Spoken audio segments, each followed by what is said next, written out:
राज्याचे दिवंगत उपमुख्यमंत्री अजित पवारांच्या विमानाला 28 जानेवारीला अपघात झाला. या घटनेच्या 1 महिन्यानंतर विमान अपघाताचा प्राथमिक अहवाल समोर आलाय. विमान अपघात चौकशी प्राधिकरणाकडून 22 पानांचा प्राथमिक अहवाल सादर करण्यात आला. बारामती विमानतळावर अजित पवारांचं विमान सकाळी 8:46 कोसळल्याची माहिती मिळाल्याचं अहवालात नमूद करण्यात आलंय. सुरुवातीला हे विमान झाडावर आदळलं, त्यानंतर जमिनीवर कोसळलं. ही घटना घडली तेव्हा बारामती विमानतळावर 3000 मीटर दृश्यमानता होती असं अहवालात नमूद करण्यात आलं. तर उड्डाणापूर्वी पायलटनं मद्यपान केलं नव्हतं असंही अहवालात म्हटलंय. मात्र बारामती विमानतळावर सुविधा अपुऱ्या असल्याचा ठपका या अहवालात ठेवण्यात आलाय.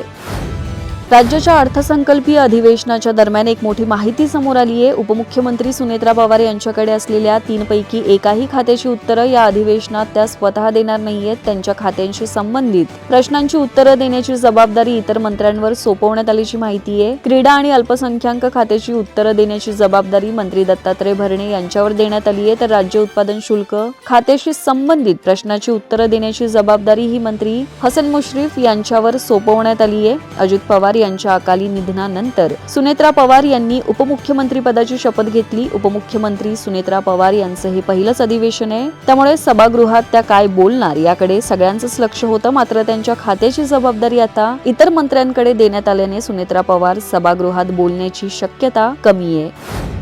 लाडकी बहीण योजनेच्या लाभार्थ्यांसाठी महत्त्वाची बातमी आहे. आता फेब्रुवारी महिना संपलाय तरीही महिलांच्या खात्यात मागच्या महिन्याचे पैसे जमा झालेत. या उलट फेब्रुवारीच्या शेवटच्या आठवड्यात जानेवारीचा हप्ता देण्यात आला होता, त्यामुळे फेब्रुवारीचा हप्ता लांबणीवर गेलाय. दरम्यान यानंतर आता मार्चच्या हप्त्याबाबतही चर्चा सुरू झाल्या आहेत. लाडकी बहीण योजनेत फेब्रुवारीचा हप्ता कधी येणार असा प्रश्न सर्वांनाच पडलेला आहे. फेब्रुवारीचा हप्ता हा मार्च महिन्यात दिला जाऊ शकतो. या महिन्यात कधीही महिलांच्या खात्यात 1,500 रुपये येऊ शकतात, त्यामुळे महिलांच्या मनात अनेक प्रश्न निर्माण झालेत. लाडकी बहीण योजनेत फेब्रुवारी मार्चचा हप्ता एकत्र येणार का अशा चर्चा सुरू झाल्यात. मध्यंतरी एकदा 2 हप्ते एकाच महिन्यात दिले होते, त्यामुळे यावेळेस देखील महिलांच्या खात्यात 3,000 रुपये एकत्र येण्याची शक्यता वर्तवली जाते. मात्र हे पैसे कधी येणार याबाबत कोणतीही माहिती समोर आली नाहीये. लवकरच अधिकृत घोषणा केली जाईल असं बोललं जातंय.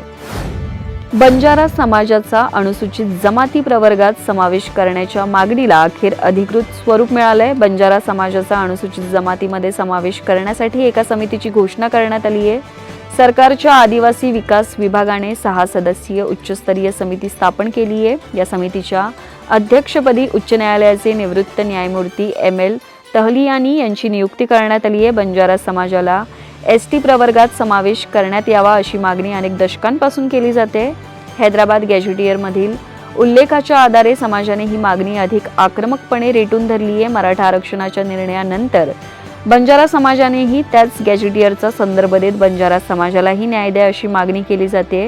ही समिती बंजारा समाजातील उपवर्गासह संपूर्ण समाजाचा ST प्रवर्गात समावेश करण्याच्या मागणीचा सखोल अभ्यास करेल. मात्र शासन निर्णयात समितीला अहवाल सादर करण्यासाठी कोणतीही कालमर्यादा निश्चित करण्यात आली नाहीये. दरम्यान 4 नोव्हेंबर 2025 रोजी मुंबईत मुख्यमंत्र्यांच्या अध्यक्षतेखाली बंजारा समाजाच्या आरक्षणासंदर्भात उच्चस्तरीय बैठक पार झाली होती.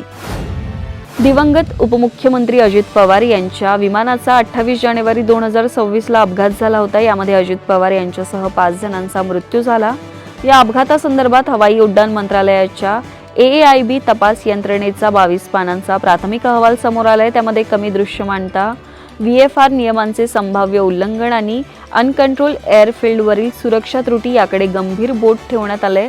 दरम्यान यावर विविध राजकीय नेत्यांनी प्रतिक्रिया दिल्या आहेत. यामध्ये राष्ट्रवादी काँग्रेसचे आमदार अमोल मिटकरी यांनी प्रतिक्रिया दिली आहे. कमी दृश्यमानता असताना देखील लँडिंगचा प्रयत्न केला असा हा अहवाल सांगतोय, म्हणजे पायलटची चूक आहे हे अप्रत्यक्षपणे त्यांनी मान्य केलंय. DGCA ला सांगायचंय की एखादा पायलट कसा असावा, दृश्यमानता किती असावी. आम्हाला अशी शंका आहे ती VSR व्हेंचर्सच्या ज्या चुका आहेत त्या चुका त्यांनी मान्य केल्याय. DGCA महाराष्ट्राच्या जनतेला दूधखुळं समजत आहे का असा सवाल मिटकरींनी उपस्थित केलाय. देशातील तेल कंपन्या दर महिन्याच्या पहिल्या दिवशी LPG गॅसच्या नवीन किमती जाहीर करतात. आज देखील 1 मार्च रोजी LPG गॅसच्या किमती जाहीर करण्यात आल्या आहेत. आज LPG गॅसच्या किमतीत वाढ झाली आहे, त्यामुळे व्यावसायिकांच्या खिशाला चांगलाच फटका बसण्याची शक्यता आहे. LPG गॅसच्या किमती वाढल्या आहेत, त्यामुळे रेस्टॉरंट, हॉटेल आणि लहान व्यावसायिकांना फटका बसण्याची शक्यता आहे. आता तुम्हाला 19 किलो वजनाचा LPG गॅस सिलेंडर 1768.50 रुपयांना मिळणार आहे. याआधी हा दर 1740.50 रुपये होता. या दरात 28 रुपयांनी वाढ झाली आहे. संपूर्ण देशभरात कमर्शियल LPG गॅसच्या किमती बदलल्या आहेत. या किमतीत 28 रुपयांनी वाढ झाली आहे. दरम्यान घरगुती गॅसच्या किमतीत कोणताही बदल झालेला नाहीये. घरगुती गॅसच्या किमती न बदलल्याने सर्वसामान्यांना, गृहिणींना दिलासा मिळालाय.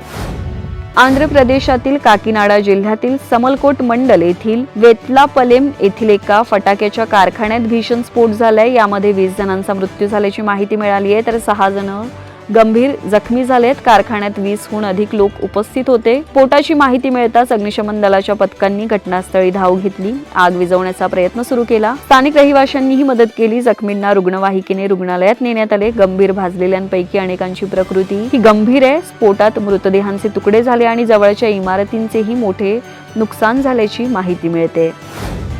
जगाचं लक्ष लागून असलेल्या अमेरिका, इस्रायल आणि इराण यांच्यातील युद्धाबाबत महत्त्वाची अपडेट समोर आली आहे. अमेरिका आणि इस्रायलनं केलेल्या हल्ल्यात इराणचे सर्वोच्च नेते अयातुल्ला अली खामेनी यांचा मृत्यू झाल्याचा दावा इस्रायलचे पंतप्रधान बेंजामिन नेतन्याहू यांनी केलाय. तसंच खामेनी यांचा मृतदेह देखील सापडल्याचा दावा करण्यात आलाय. दरम्यान अमेरिका आणि इस्रायलकडून इराणचे सर्वोच्च नेते अयातुल्ला अली खामेनी यांच्या कार्यालयाजवळ क्षेपणास्त्र डागण्यात आली. तसेच त्यांच्या घराजवळ बंकर बस्टिंग क्षेपणास्त्र डागण्यात आलं.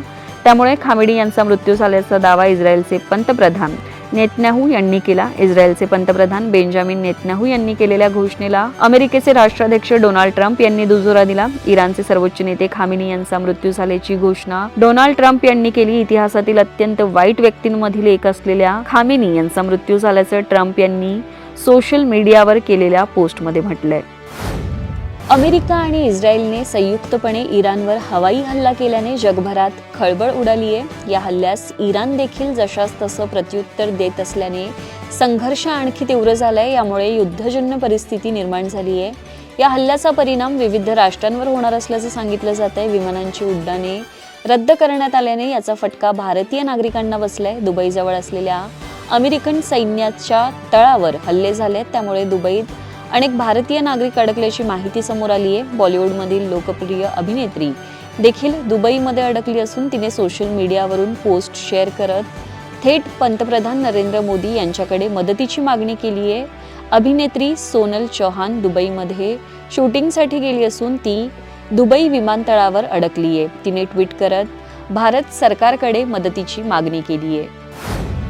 ICC T20 विश्वचषक 2026 मध्ये आज भारत आणि वेस्ट इंडिज यांच्यात व्हर्च्युअल क्वार्टर फायनल रंगणार आहे. कोलकात्याच्या ईडन गार्डन्सवर होणाऱ्या या सामन्यात जो संघ जिंकेल तो थेट उपांत्य फेरीत प्रवेश करेल. भारताने झिम्बाब्वेला हरवून आव्हान जिवंत ठेवलं असलं तरी विश्वचषकातील वेस्ट इंडिज विरुद्धची आकडेवारी चिंतेची बाब आहे. आतापर्यंत विश्वचषकात या दोन संघात झालेल्या 4 सामन्यांपैकी 3 सामन्यात वेस्ट इंडिजने भारताला धूळ चारली आहे. मात्र एकूण T20 रेकॉर्डमध्ये भारत सरसे 2016च्या पराभवाचा बदला घेत सेमीफायनलचे तिकीट मिळवण्याचे मोठे आव्हान सूर्यकुमार यादवच्या ब्रिगेड समोर असेल.